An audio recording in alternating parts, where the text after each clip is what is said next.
good morning, or good afternoon, or good evening, wherever you are in the world. I am just Mike. You are watching and you're listening to episode number 82 of The Rock Out Wild Show, where it is not just a show, it is a way of life. Now, if you are new to this video, if you are new to this channel, be sure to hit that subscribe button down below this very video. You can also like or dislike however you want to rate this episode, and share episode 82 of the Rock Out Wild Show on all of your social media platforms that you use, whether if it's your Facebook, your YouTube, your X, your Instagram, your Snapchat, your TikTok, what have you. Whatever social media site you use the most or the least, share them all everywhere that you post. And also, you can spread the word. Tell everyone what the Rock Out Wild Show is all about, from your family to your friends to your coworkers to your acquaintances. Let everyone know about the Rock Out Wild Show. As you see from the title of this very episode, I will be going over an article from Sports Illustrated that was posted a few months ago this year, as they rank the 25 greatest baseball players of all time. That will be the main event of this very episode. Also, we are going to take a look at on this day in the world of film and television, music, wrestling, and sports, nothing but sports, for August the 19th. But to kick things off, for episode 82 of The Rock Out Wild Show, I'm going to react to an old movie review of mine, a horror movie called It Follows. The first thing I'm going to do, though, is open up the webcam and say hi to everyone watching and listening to this all around the world. How are you all doing on this fine primetime evening? So, let's react, shall we? So let's present, share screen, and let's get into my reaction for the movie It Follows, which came out roughly around 2015-ish. So I'm going to predict. Now, when it comes to this movie, I remember really liking this movie very much. In fact, this was one of my favorite movies of 2015 and one of my favorite horror movies as well. My prediction of the amount of points that I gave It Follows, I'm going to say 81 out of 100. So hold me to it. 81 points out of 100 for It Follows. That is my prediction. But what did I ultimately give it? Well, let's tune in and find out. I'm going to turn up the volume. Make sure the volume is turned up. Let's see. I'm just waiting for the volume to go up. All right, perfect. And let's react in 3, 2, 1, action. That is what I call vintage horror movie, especially with the music. Talk about nostalgia. Hell yeah. Here we go.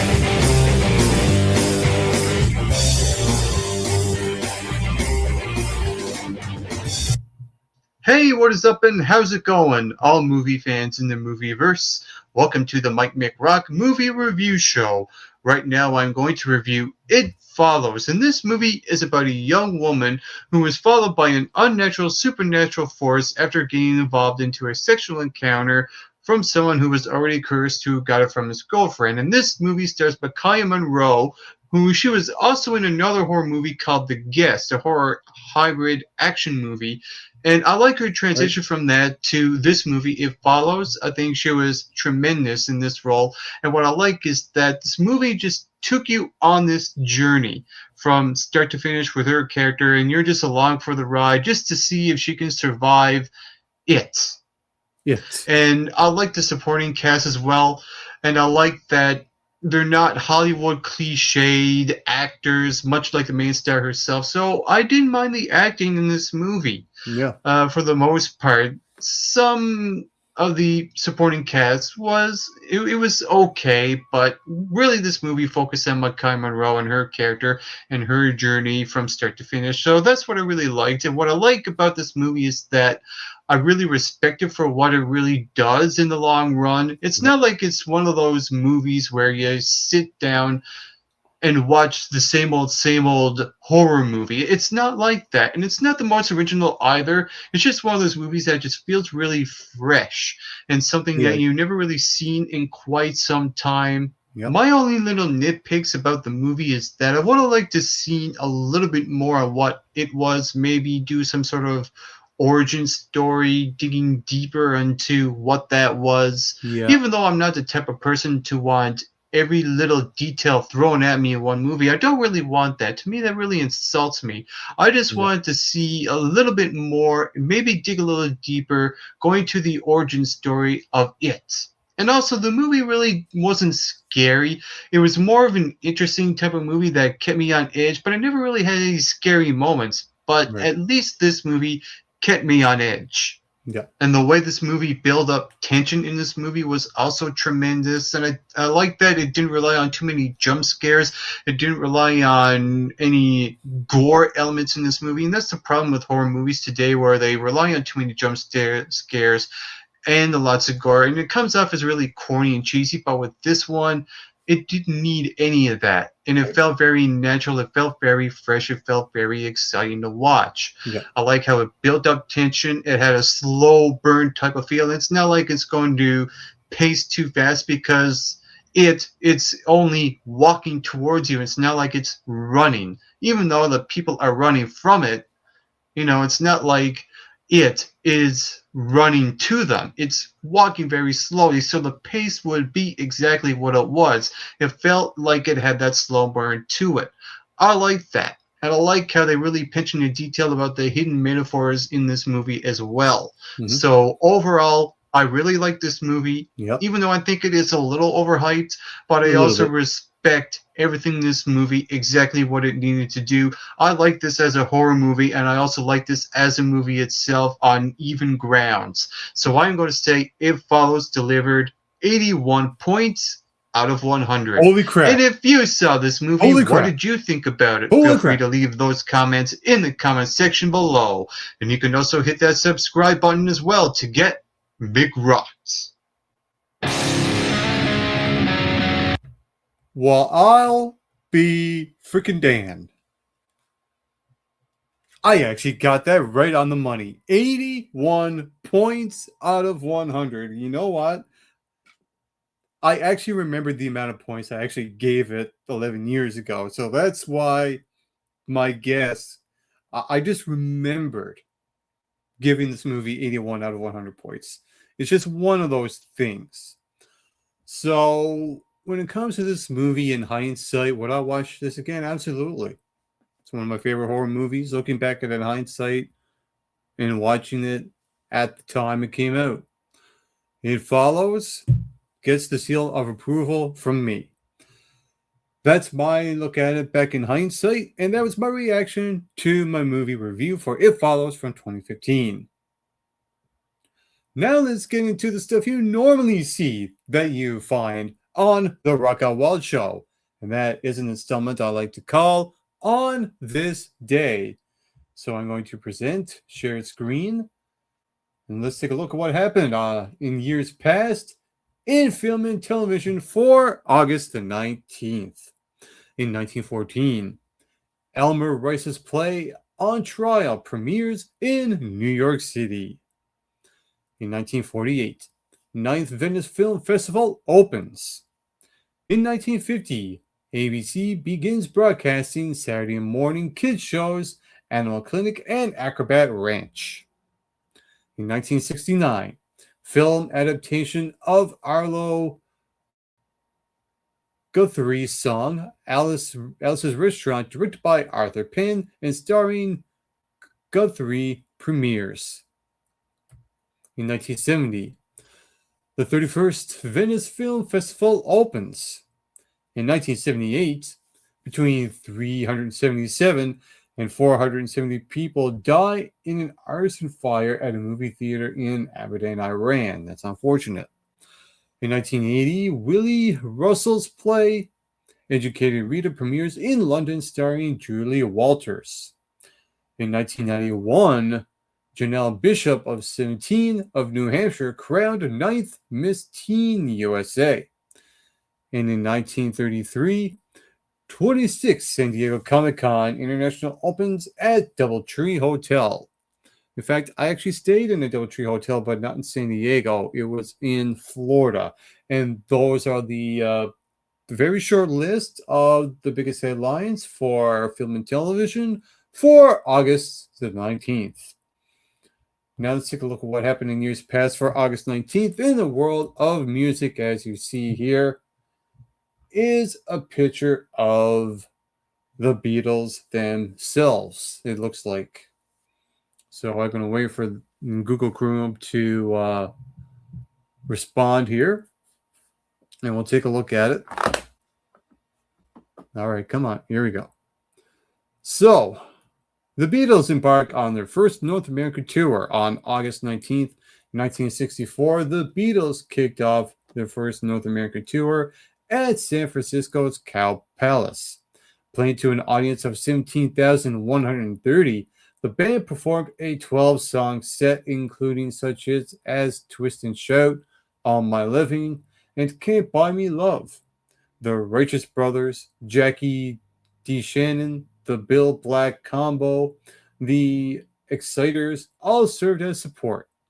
One of the very first tours of its kind. The 25-city run included 32 shows all around the U.S. and Canada, including stops at the Hollywood Bowl, New York's Forest Hill Stadium, and Toronto Maple Leaf Gardens. In 1972, David Bowie, billed as Ziggy Stardust, played a pivotal sold-out concert in London's Rainbow Theatre.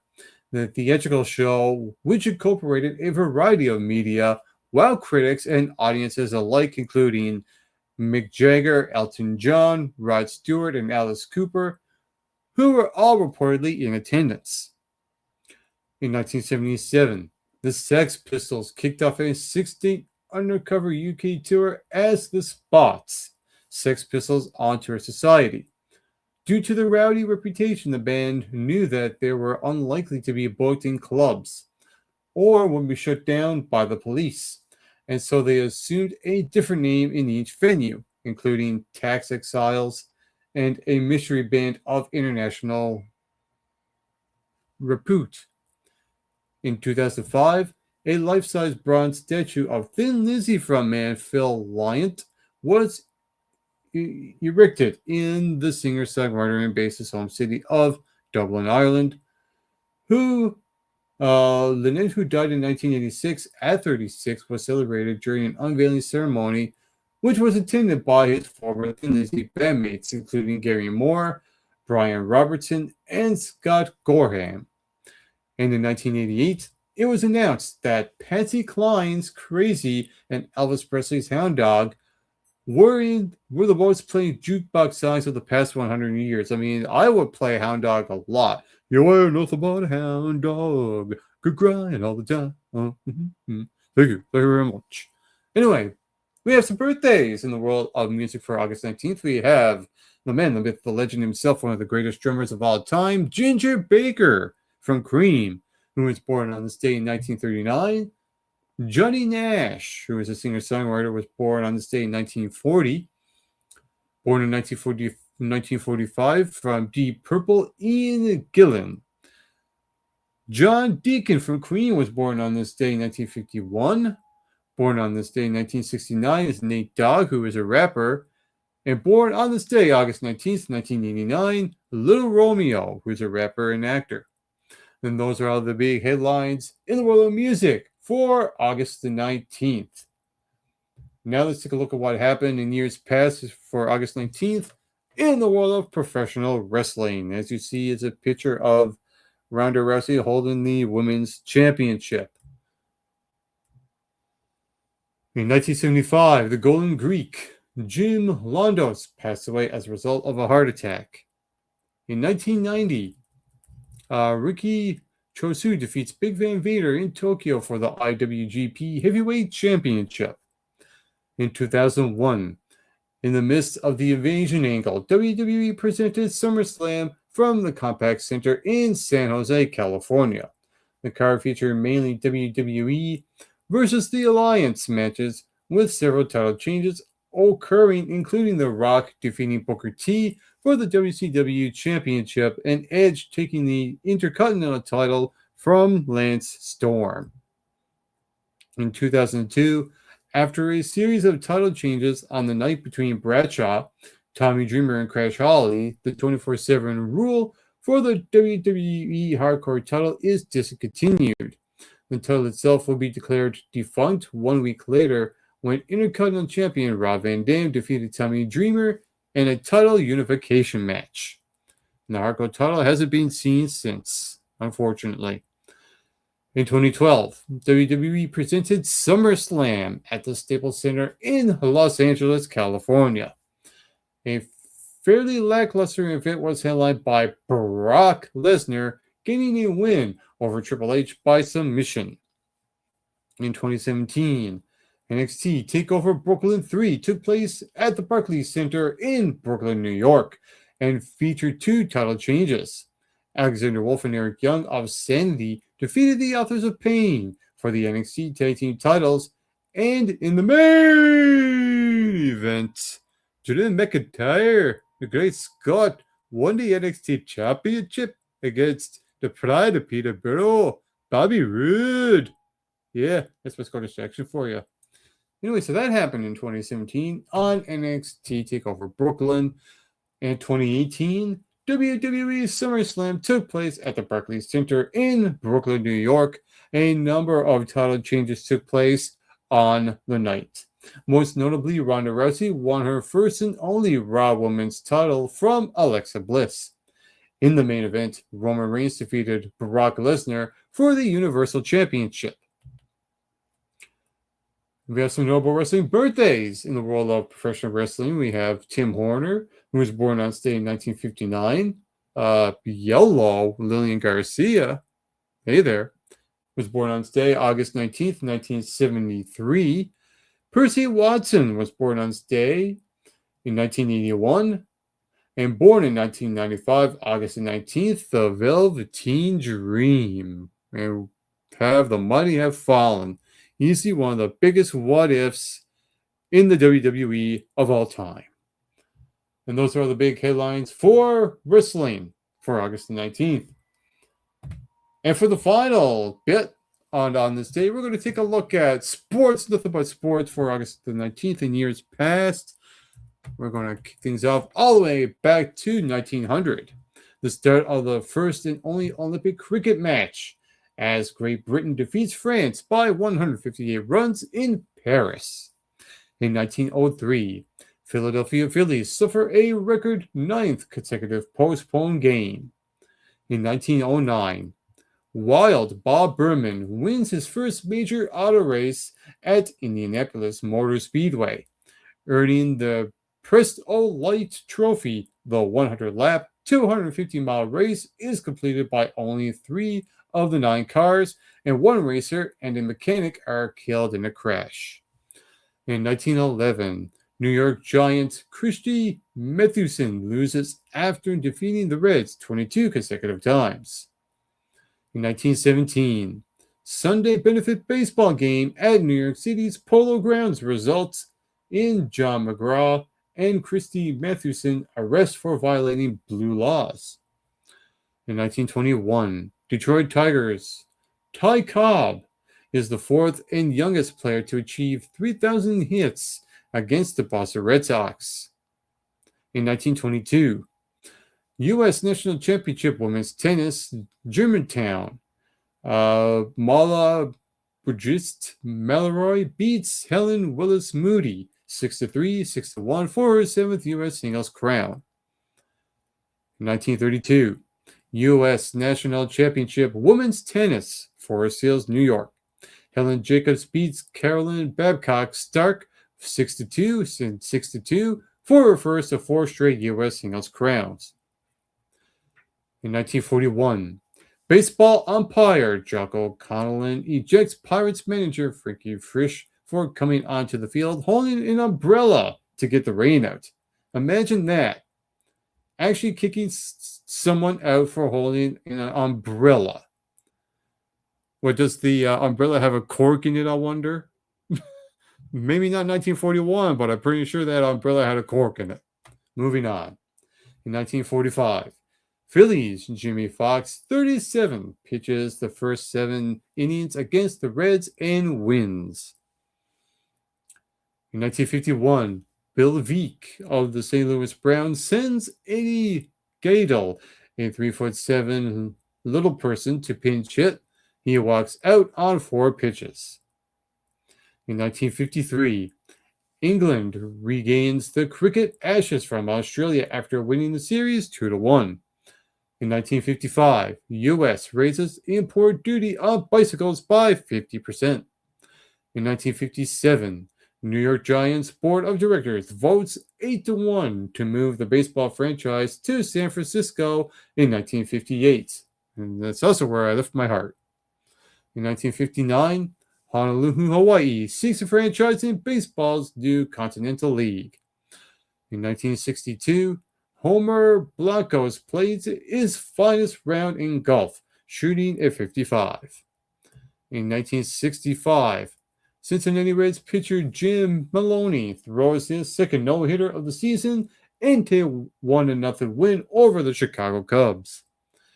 In 1969, MLB Chicago Cubs pitcher Ken Holtzman no-hits the visiting Atlanta Braves 3-0 at Wrigley Field. In 1980, Kansas City Royals George Brett's hitting streak ends at 30 games. In 1981, American athlete Ronaldo Nemaya runs the 100-meter hurdles in a world record time of 12.93 seconds in Zurich, Switzerland. In 1983, Dodgers trade Dave Stewart and Ricky Wright to Texas for Rick Honeycutt. In 1983, LSU footballer Billy Cannon is sentenced to 5 years for counterfeiting. In 1984, PGA Championship Men's Golf, Shoal Creek, Lee Trevino wins his second PGA ship by 4 shots from Gary Player and Lanny Watkins. In 1988, New York Rangers signed ex-Canadian great Guy Lafleur out of retirement. In 1990, Dodgers Jose Offerman hits a home run in his first at-bat. In 1992, Sri Lanka makes its highest cricket score ever, 8-547 against Australia. Also in 92, Sri Lankan cricket wicket-keeper Robish Kaluwitharana, I'm sorry if I mispronounced that, scores 132 on debut in the first test against Australia in Colombo. In 1993, Sally Gunnell runs a women's world record 400-meter hurdles, 52.74 seconds. Also in 1993, the U.S. wins the 34th Walker Cup, U.S. versus Great Britain and Ireland, 19-5. In 1995, Bruce Seldon TKO's Joe Hip in the 10th round for the heavyweight boxing title. And this guy pops up every now and then on this day in sports every now and then. In 1995, Mike Tyson returns to the ring after serving 3 years in prison and defeats Peter McNeely by disqualification in 89 seconds. It's a wonder he didn't bite his ear off. In 1997, New York Yankees third baseman Wade Boggs pitches a scoreless inning against Anaheim. In 2001, Canadian Open Women's Golf at Angus Glen Golf Club, Annika Sorenstam wins by 2 strokes over Kelly Robbins. In 2001 also, German Ferrari driver Michael Schumacher wins the Hungarian Grand Prix at the Hungaroring to clinch his 4th F1 World Drivers' Championship and equal Alain Prost's record of 51 Grand Prix victories. In 2001, also PGA Championship Men's Golf and Athletic Club. David Toms wins his first major title by one stroke from Phil Mickelson. In 2004, American swimmer Aaron Peirsol wins the men's 200-meter backstroke in an Olympic record time of 154.95, achieving the 100 to 200-meter backstroke double at the Athens Olympics. In 2004, also, American swimmer Michael Phelps, I was just thinking about him, wraps up the 200 to 400-meter individual medley double at the Athens Olympics as he wins the 200-meter 157.14 original record ahead of teammate Ryan Lach. In 2004, Australian swimmer Jodie Henry records 53.84 to win the women's 100-meter freestyle gold medal ahead of Dutch star Inge de Bruijn at the Athens Olympics. Also in 2004, a lot of 2004s here. U.S. gymnast Carly Patterson becomes the second American woman to win the all-around gold medal and the first to win at the now boycotted Olympic Games when she takes gold in Athens. In 2007, Canadian Open Women's Golf at Royal Mayfair Golf Club, Mexican Lorena Ochoa wins by 3 strokes over Paula Creamer. In 2007, the Tradition Senior Men's Golf Crosswater Club, Mark McNulty of Zimbabwe wins lone career major title by 5 strokes from David Edwards.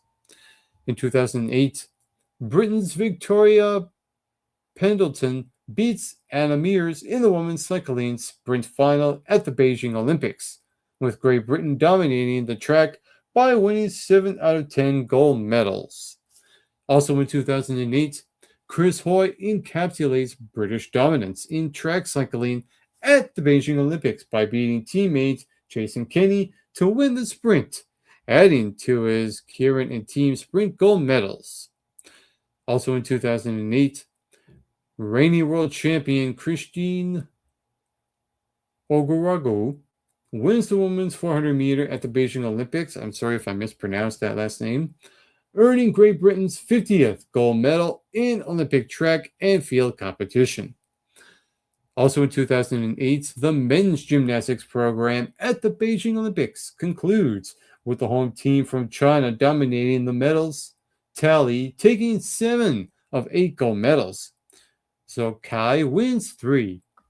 In 2016, a 6-way tie for first place occurs in the final of the equestrian individual jumping competition at the Rio de Janeiro Olympics. Nick Skelton of Great Britain wins the gold medal jump-off. Also in 2016, Chloe Esposito of Australia sets an Olympic record with an overall score of 1,372 points to win the women's modern pentathlon in Rio de Janeiro. Elodie Koval of France is second with 1,356 points, and Okatawa Nowaka of Poland is third with 1,349 points. Also in 2016, Colombian BMX rider Mariana Pajan successfully defends her Olympic title by beating American Elsie Post in the final in Rio de Janeiro. Also in 2016, Dilshad Nazarov of Tajikistan throws 78.68 meters to win the men's hammer throw gold medal at the Rio de Janeiro Olympics, earning the first gold medal of Tajikistan in Olympic history. There's a lot of 2016s here. Holy moly. And also in 2016, Germany defeats Sweden 2-1 in the women's football gold medal match at the Rio de Janeiro Olympics with 52,432 spectators at Maracana Stadium. Or Maracana Stadium, I should say. In 2016, Great Britain upsets the heavily favored Netherlands to win the women's field hockey gold medal at the Rio de Janeiro Olympics after drawing 3-3 in regulation time and winning a dramatic penalty shootout 2-0. Also in 2016, Kali Nishul scores 3 goals as the U.S. women's water polo team routs Italy 12-5 to win gold medal in Rio de Janeiro and retain their Olympic title. In 2016, Vivian Shirayat of Kenya goes one better than her London silver medal by winning women's 5,000 meter at the Rio de Janeiro Olympics, running an Olympic record time of 14:26.17. That was a lot of 2016s, but now we're going to get back to it. In 2018, Novak Djokovic beats Roger Federer 6-4 and 6-4 in the final of the Cincinnati Masters to become the first player to win all 9 Masters 1000 tennis tournaments since the series started in 1990. In 2023, MLB Philadelphia Phillies shortstop Trea Turner hits 2 solo home runs in the same inning in a 12-3 win over the Nationals in Washington. And in 2025, John Wall, NBA 5-time All-Star and Washington Wizards #1 draft pick in 2010, announces his retirement after 11 seasons. Those are all the big headlines and the events in the world of sports for August the 19th. And I do believe it is about that time for the main event for episode 82 of the Rock on Wild Show. What I'm going to do is share screen, and let's take a look at what Sports Illustrated is going on about a few months ago with their ranking of the 25 greatest baseball players of all time. Let's see how they rank them. It says here, baseball has a richer history than any other American professional sport, and its genetic code has written out its numbers. No other game places such as a premium on stats, facts, or figures. That's the science of baseball, which is woven together with storytelling of legends, past and present. Athletes have gotten better in the action, most violent and skilled. So it remains difficult to compare players across generations despite non-stop efforts. That's the problem one runs into when embarking on the challenge of trying to identify the best to ever put on a uniform. It's tough to look at near perfection and find reason for flaws. Ask 25 different baseball fans and you'll get a different top 25. Still, advanced metrics like WAR can help bridge the gap between different generations of players and help us come to a consensus. They also considered each player's place in history and how much he differed from his contemporaries. So with that in mind, here are the 25 players in Major League Baseball history as Sports Illustrated sees it. Number 25, Pedro Martinez.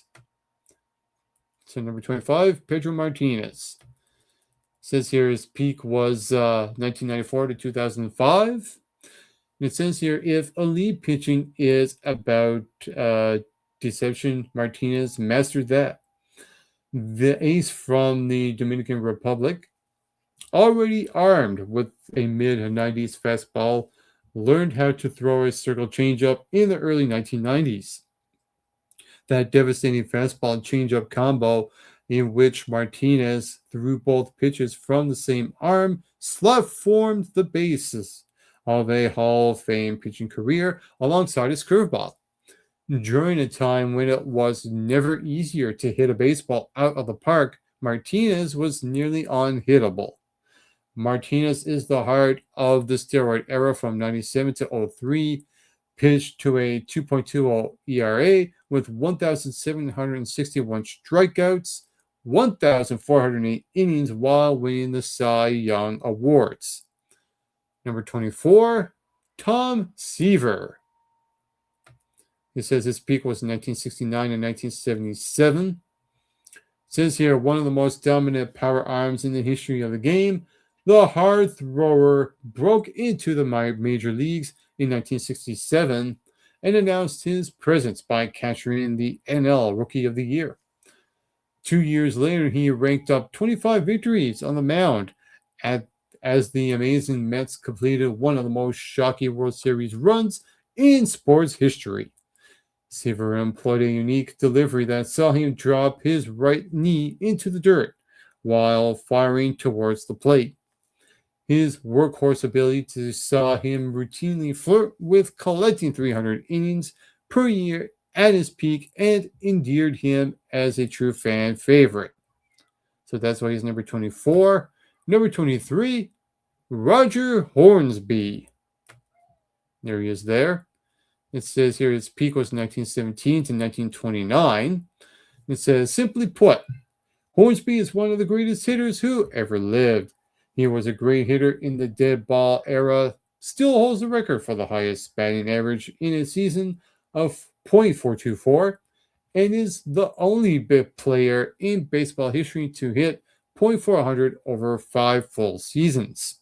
Amazingly, Hornsby walked more than he struck out in 18 of his 23 baseball league seasons, which gives him an idea of the kind of eye he had at the plate. Number 22 is someone I grew up with, one of the best pitchers of all time, Randy Johnson, Seattle Mariners. There he is there. His peak, 1990 to 2002. And it says here, the big unit will forever be remembered as one of the most intimidating players to ever climb a mound. At 6'10", he was a giant presence armed with a best-in-class fastball and devastating slider. Johnson led his league in strikeouts 9 different times and had 2 separate apexes with the Mariners and Diamondbacks. That's right, he played with the Diamondbacks as well. A threat to go 9 innings every time he touched the ball. The fireballing southpaw was a true workhorse, often a top ledger in starts and complete games. Remember the time he threw a pitch and he accidentally hit a bird? Well, that's how fast his pitches were. And you see all the feathers going everywhere. No one knew what to make of it. But it's one of those memorable things you'll see from Randy Johnson. It's priceless. And it's on YouTube as well. Number 21, Frank Robinson. It says his peak was 1960 to 1966.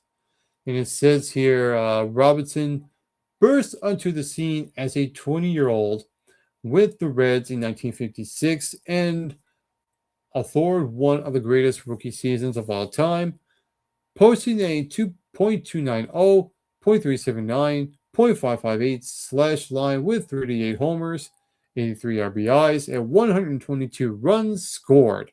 The most impressive part about Robinson's career, he was one of the most feared hitters at a time when pitchers were better than ever. He was also a big-time postseason performer who hit 10 long balls in 35 playoff games and won the 1966 World Series MVP. The Hall of Famer then became the first black manager in MLB history in 1974 when he was Cleveland's player-manager, and he went on to spend 16 seasons as a manager.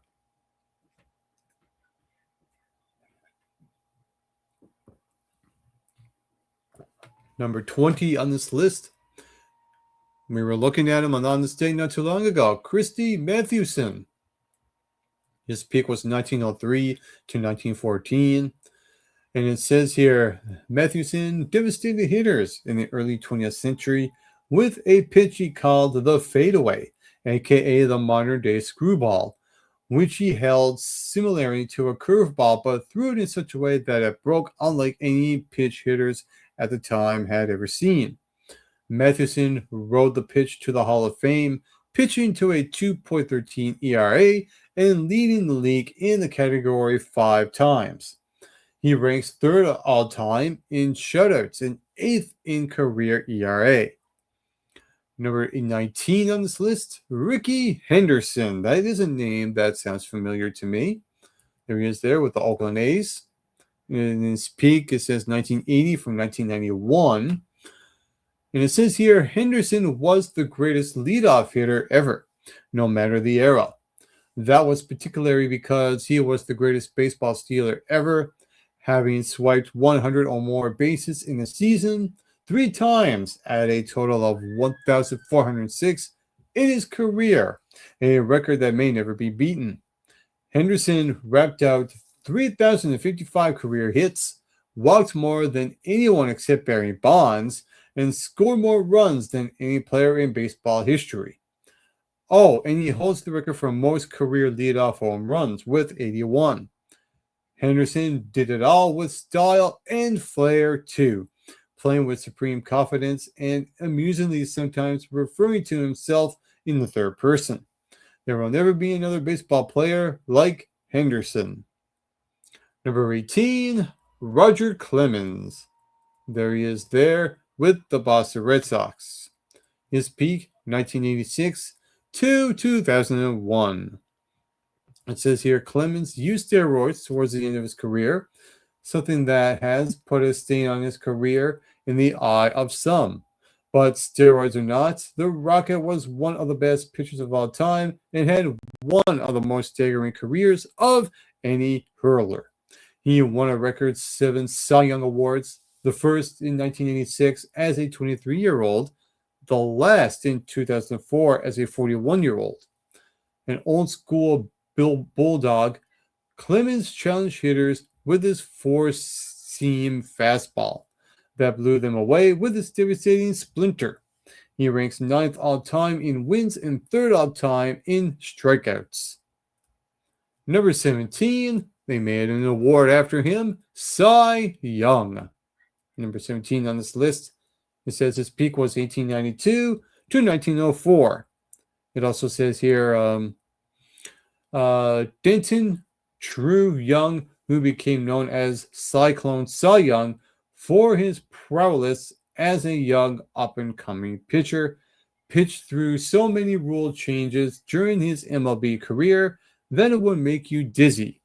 But despite the constant change, Young dominated hitters by simply throwing the perfect strike after perfect strike and rarely walking batters. A true workhorse on the mound, he holds the record for most wins, innings pitched, and complete games. Fittingly, he is the namesake of the award given to the best pitcher in each league every year. I mentioned that not too long ago.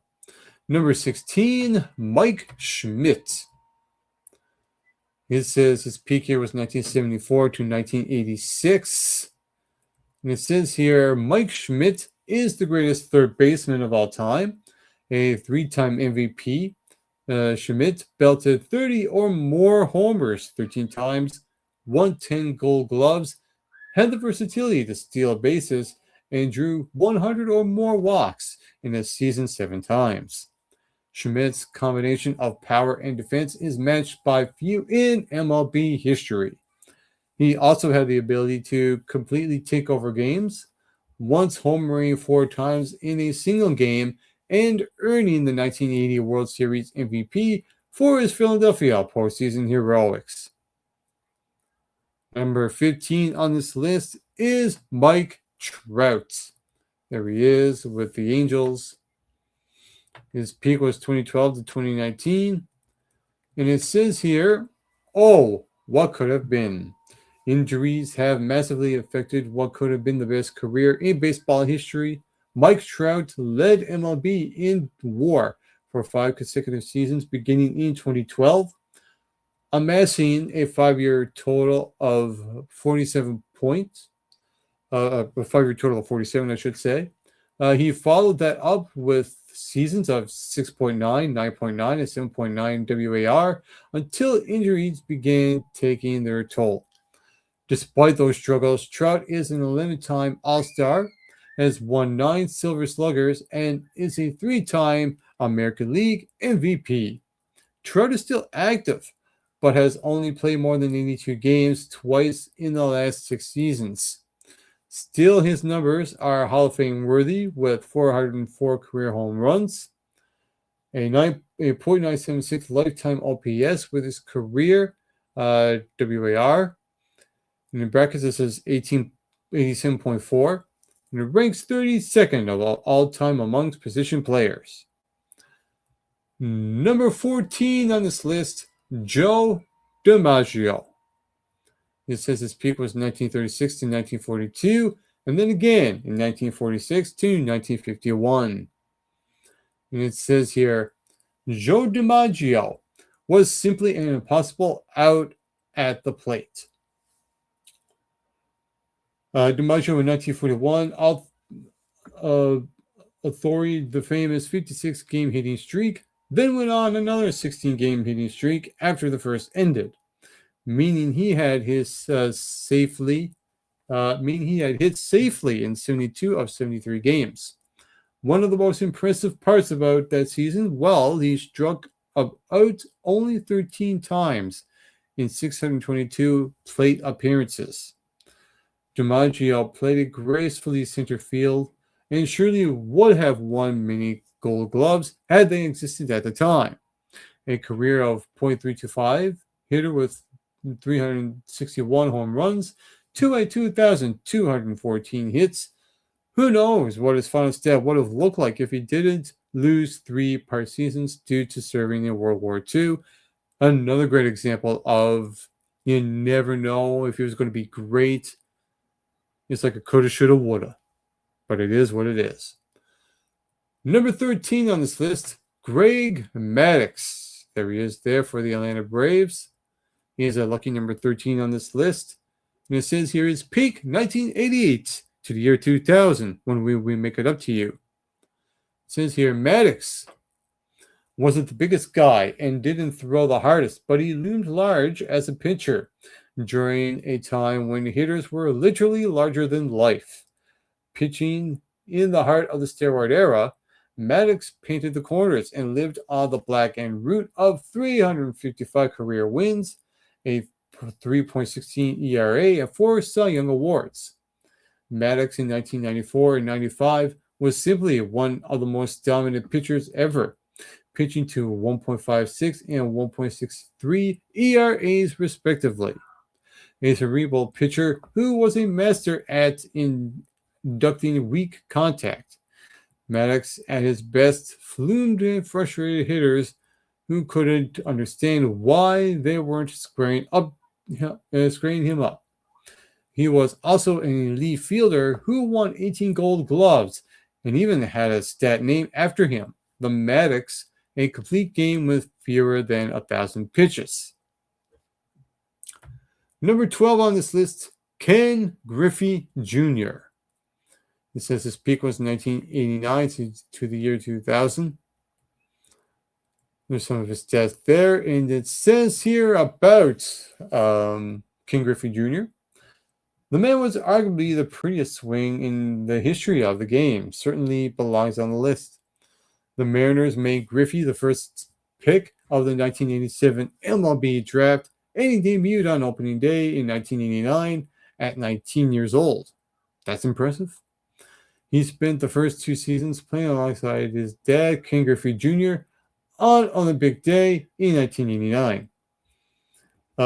Opening day, I should say. At 19 years old, he spent his first 2 seasons playing alongside his dad, Ken Griffey Sr., and made his first of 13 All-Star appearances during his second season in 1990. One of the best players of his era, he won 10 Gold Gloves, 7 Silver Sluggers, 5 geese a laying, 7 swans a swimming, 6 geese a laying, 5 golden rings. Oh, wait. That's in a few months. Let's just get right to it. And the AL MVP in 1997. Griffey played 22 seasons and ranked 7 all-time in home runs, 630, and finished his career with a .907 OPS and 83.8 WAR.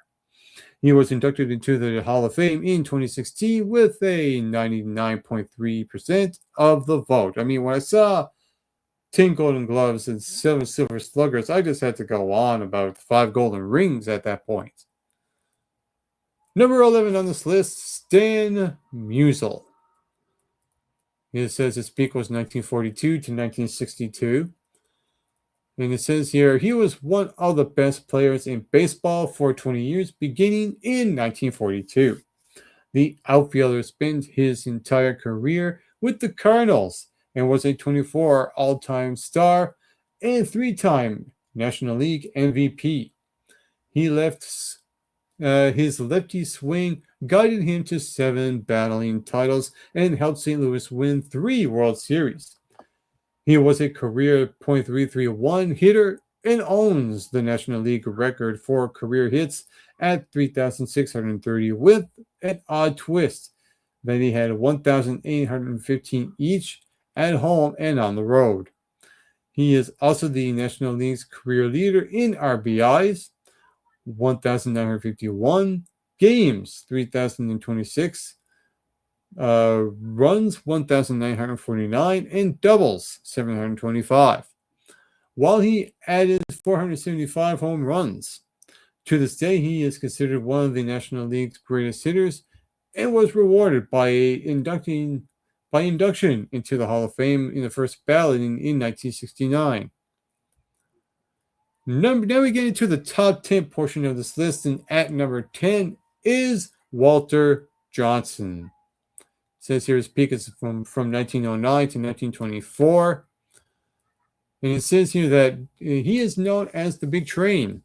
Walter Johnson was indisputably one of the best pitchers in baseball history. The cornerstone of the Washington Senators for 21 years, Johnson remains the leader in all-time shutouts with 110 and is second in career wins, 417, behind Cy Young. He is also fourth in complete games, 531, and he retired in 1927 as baseball all-time strikeout king with 3,508. He still ranks 10th on the career list and is the only player to earn 400 wins and garner 3,000 strikeouts. Known for his big fastball, he won 2 American League MVP awards and the pitching Triple Crown 3 times.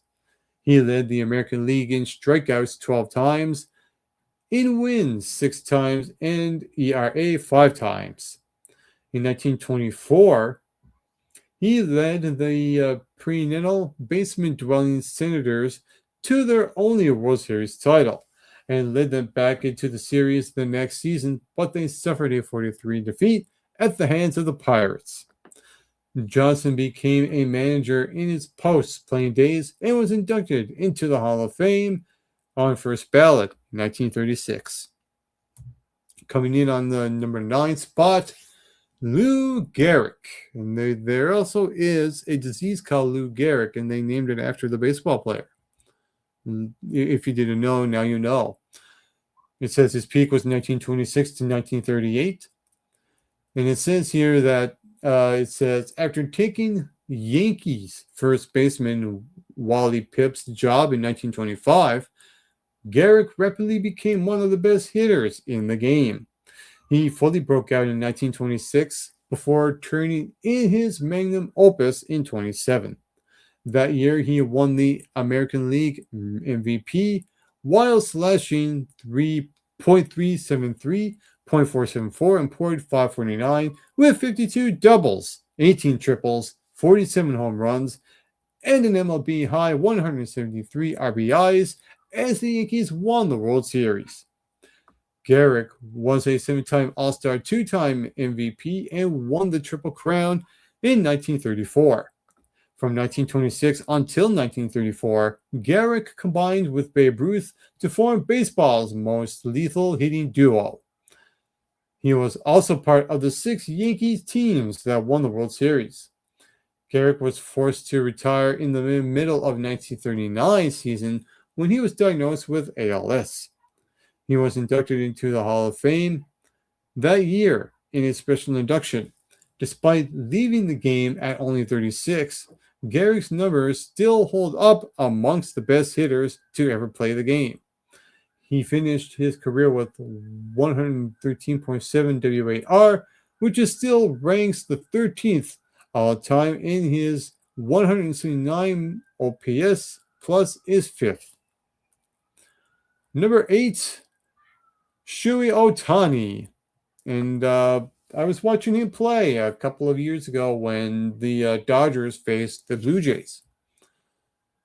It says his peaks 2018 up until now, and it says here that some might see the rankings and think maybe it's too soon. But does anyone who has watched Otani play baseball believe he isn't already amongst the pantheon of greats? I think he is. I mean, it's impressive enough that Otani has the mere capability of hitting and pitching. Never mind the fact that he is one of the greatest power hitters and ace pitchers of his era. He's that good here. He won 4 league MVPs and counting. He is the only member of the 50-50 club and authored what may go down as the single greatest performance ever by a baseball player. His 3 home run, 10 strikeout masterpiece in Game 4 of the 2025 National League Championship Series. Otani's career while you can, because we may never see anything like this ever again. It says here, enjoy its career while you can, because we may never see anything like this ever again. So he's at number 8 on this list.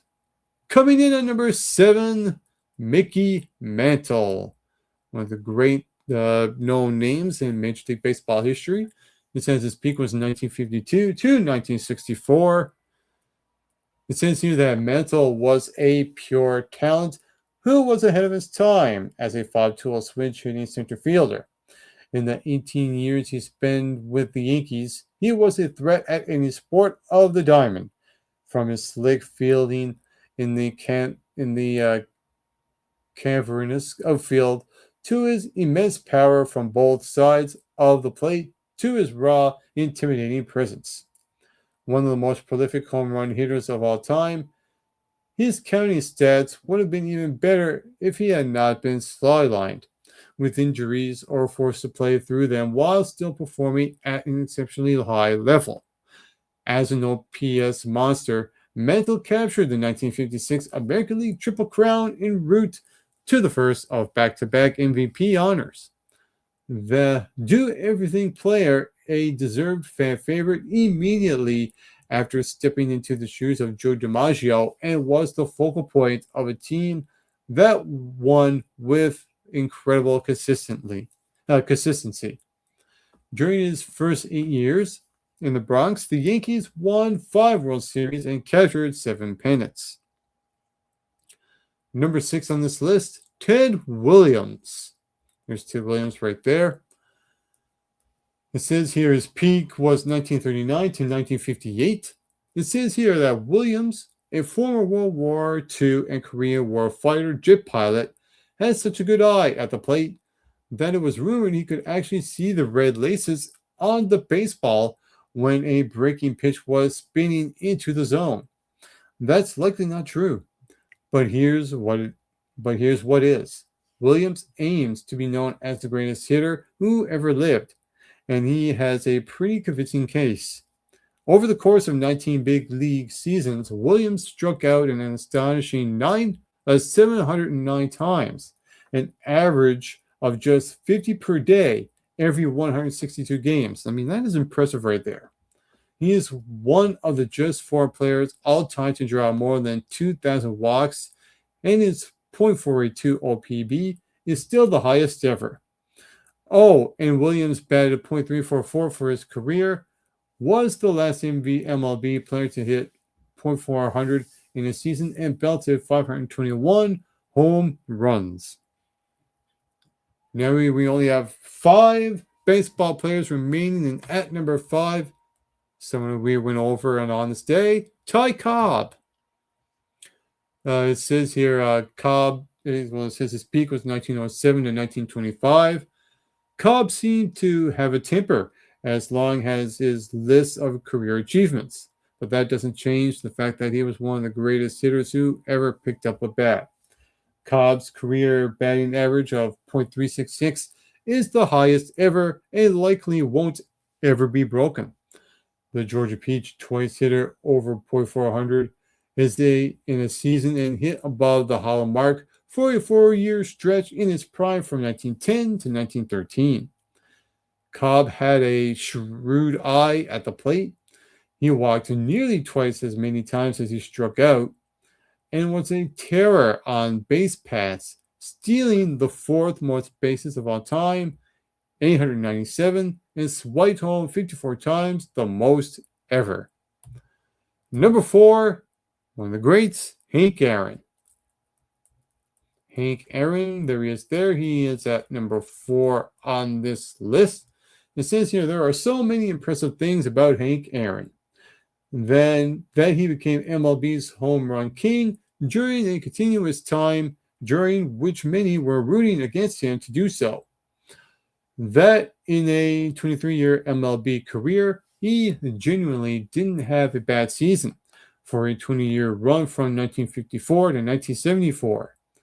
That he hit 40-plus home runs as a 23-year-old, 32-year-old, and 39-year-old. Or that he was also an elite defense right fielder and one of the most skilled base runners.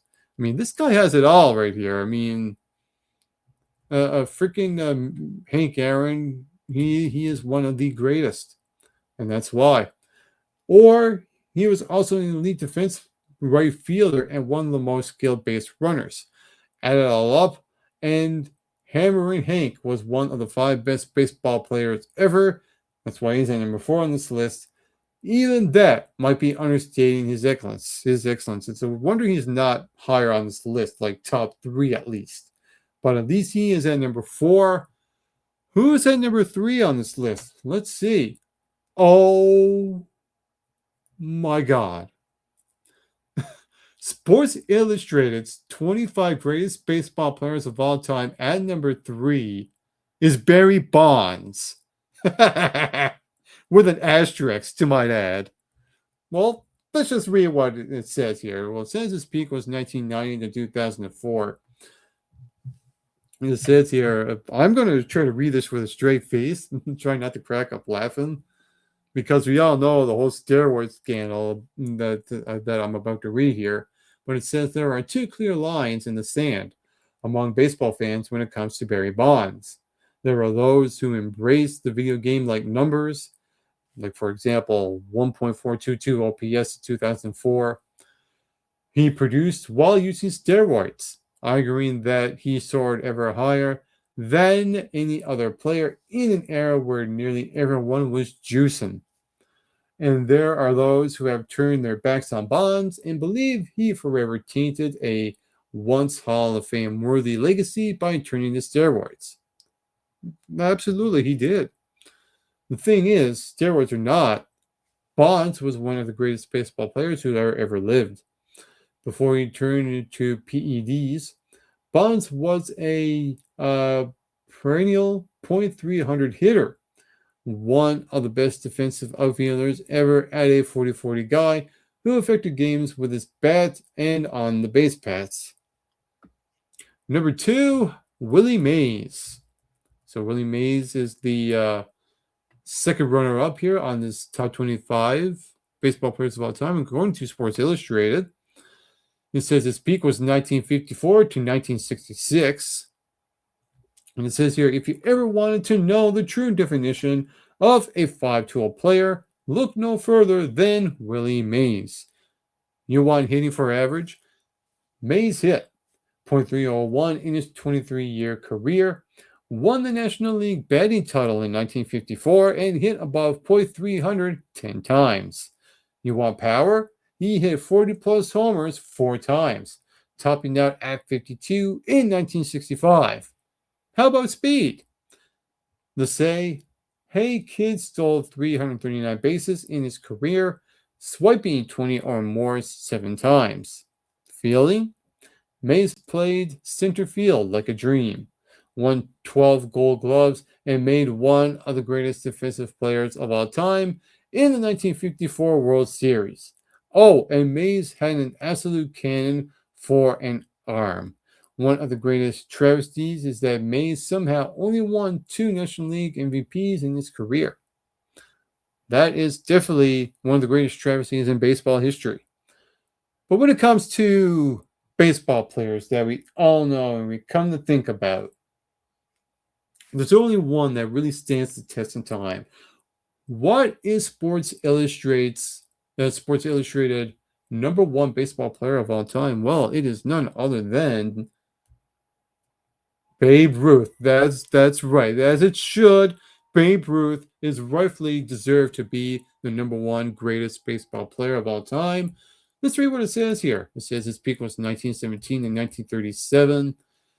The Great Bambino, the Sultan of SWAT. Babe Ruth's many nicknames are as much part of baseball lore as his towering home runs and larger-than-life legacy. How many other sports can say they arguably its best player played nearly 100 years ago? That speaks to Ruth's transcendent greatness. Ruth was a great pitcher before he began hitting full-time, during which he became one of the most feared hitters who ever lived.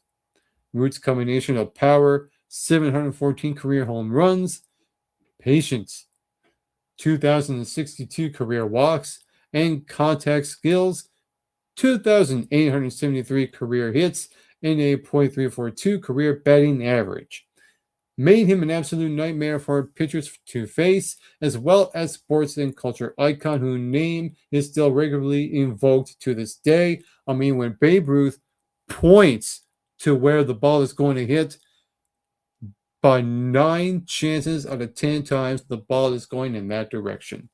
That is why Babe Ruth is the greatest baseball player of all time.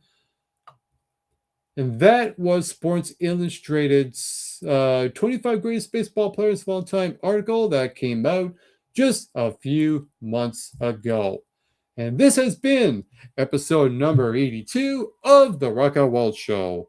I'm going to leave you all with a quote from Perspective of the Day, and it goes something like this. There is no single timeline you must follow. Some people find love early, some discover purpose later, and some begin living fully after years of simply surviving. Your path does not lose value because it looks different from someone else's. Stop measuring your chapter against another person's highlight reel. What matters is that you are still learning, growing, and moving towards what feels true. You have not missed your chance. There are still friendships to form, places to see, dreams to revive, and peaceful days are waiting for you. Your life is happening now, and now is still a beautiful time to begin. I am your host, Just Mike, and this has been episode 82 of the Rock Out World Show. And on a final note, to all of you watching and listening to this all around the world, get plenty of rest and always do your best.